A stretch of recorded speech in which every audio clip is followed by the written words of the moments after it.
Takip silim ng October 13. Isang batang lalaki na nagngangalang Paul ang tahimik na naglalaro sa kanyang silid. Madilim ang paligid, tahimik ang buong bahay.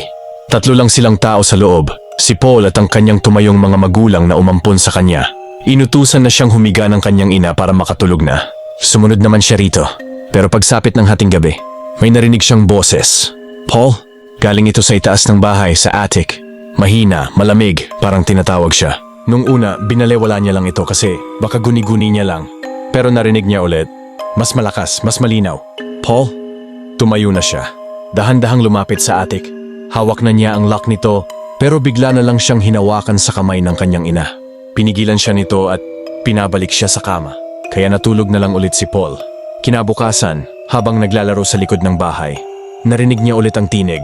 Paul! Pero ngayon, mula na ito sa kanyang silid. Lumapit siya sa bintana at sumilip. At doon niya nakita ang isang batang babae. Hindi niya kilala, pero nagagandahan siya rito. Tahimik itong nakatayo sa loob ng kanyang silid. Halika, bulong nito habang nakatitig. Akala ni Paul, anak ito ng kaibigan ng kanyang ina. Kaya pumasok siya sa bahay, tumungo sa kanyang silid. At doon niya nakita ang nagkalat na dugo. Dugo sa sahig, sa pader, sa mismong bintanang pinagmamasdan niya kanina. Yung bata, nagbago, namaluktot ang mukha. Nangitim ang mga mata, at ang ngiti nito, naging isang nakakatakot na halakhak. Hindi na siya tao, mukha na siyang halimaw. Tumakbo ng mabilis si Paul habang umiiyak.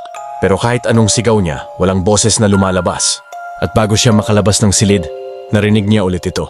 Mula sa likuran, umalis ka na rito, papatayin ka rin nila.